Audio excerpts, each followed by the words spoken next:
Praise the Lord. Welcome to my channel live in Jesus. ఈ వీడియోలో Valentine's day గురించి, దాని వెనకున్న చరిత్రను, అలాగే క్రిస్టియానిటీకి వ్యాలంటైన్స్ డేకి ఉన్న సంబంధాన్ని, అండ్ ఫిబ్రవరి 14 మాత్రమే ఎందుకు చేసుకుంటున్నాం, అండ్ దీనికి వ్యాలంటైన్స్ అనే వర్డ్ ఎలా వచ్చింది, ఇవన్నీ ఈ వీడియోలో తెలుసుకుందాం. ఈ ఛానల్ని ఇదే ఫస్ట్ టైం చూసినట్టయితే please like, share and subscribe. ముందుగా వ్యాలంటైన్స్ డే అనేది ఎలా వచ్చిందో చూద్దాం. పూర్వం 3rd సెంచరీలో రోమ్ నగరాన్ని క్లాడియస్ II అనే రాజు పరిపాలిస్తున్న సమయంలో తన సైన్యంలో పెళ్లి అయిన సైనికుల కంటే పెళ్లి కాని సైనికులే బాగా ఉంటున్నారని భావించి తన రాజ్యంలో సైనికులకు పెళ్లిని రద్దు చేశాడు. ఆ రాజ్యంలో సెయింట్ వ్యాలంటైన్ అని ఒక క్రైస్తవ బోధకుడు ఉండేవారు.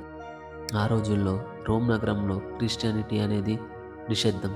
ఆ రాజ్యంలో క్రిస్టియానిటీని ఎవరైనా అనుసరిస్తే వారు హత్యకు గురవ్వాల్సిందే. అందువల్ల ఎవరికీ కనపడకుండా రాత్రి వేళల్లో రహస్యమైన ప్రదేశాల్లో చిన్న మందగా చేరి దేవుని సువార్తను ప్రకటించేవారు. ఆ రాజ్యంలోని సైనికులు రాజుకు భయపడి ఒంటరిగా ప్రేమకు దూరంగా ఉంటున్నారని సెయింట్ వ్యాలంటైన్ వారికి రహస్యంగా వివాహాలను జరిపించేవారు. అయితే ఈ విషయాన్ని తెలుసుకున్న రాజు సెయింట్ వ్యాలంటైన్ని చెరసాల్లో బంధించాడు. రాజుకు తెలియకుండా సైనికులకు వివాహాలు జరిపించడం, రహస్యంగా క్రిస్టియానిటీని అనుసరించడం వలన మరణశిక్షకు గురయ్యారు.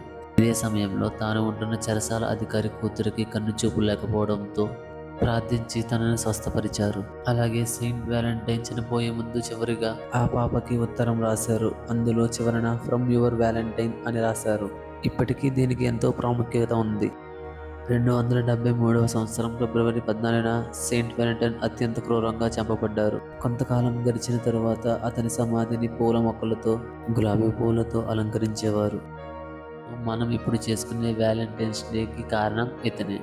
అండ్ నెక్స్ట్ ఫిబ్రవరి 14 మనం ఎందుకు వ్యాలంటైన్స్ డే చేసుకుంటున్నామంటే, పూర్వం రోమ్ నగరంలో క్రిస్టియానిటీ వ్యాపించక ముందు పగానిజం అనే మతం ఉండేది.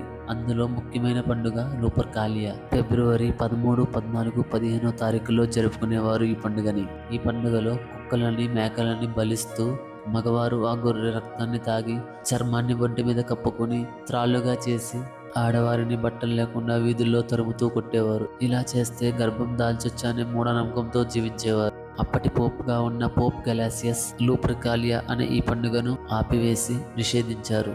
మనుషులు మూఢనమ్మకాలతో కాదు, ప్రేమతో జీవించాలని భావించి ఈ నిర్ణయం తీసుకున్నారు. పోప్ గెలాసియస్ అప్పటి వరకు జరుపుకుంటున్న లూపర్కాలియాను తీసివేసి అదే స్థానంలో వ్యాలంటైన్స్ డేని తీసుకొచ్చారు. క్రైస్తవత్వం నిషేధించబడిన రోజుల్లో క్రిస్టియానిటీని వ్యాపించిన సైనికులకు ప్రేమ అందించే క్రమంలో తన ప్రాణాల్ని కోల్పోయిన వ్యాలంటైన్ గుర్తుగా చేసుకునేదే ఈ వ్యాలంటైన్స్ డే. చివరగా సెయింట్ వ్యాలంటైన్, పోప్ గెలాసియస్ ఇద్దరూ దేవుని నమ్మారు, దేవునికి నచ్చినట్టుగా జీవించారు. మనం కూడా అలానే జీవిద్దాం. నిన్ను వలని పొరుగువారిని ప్రేమిద్దాం. Praise the lord.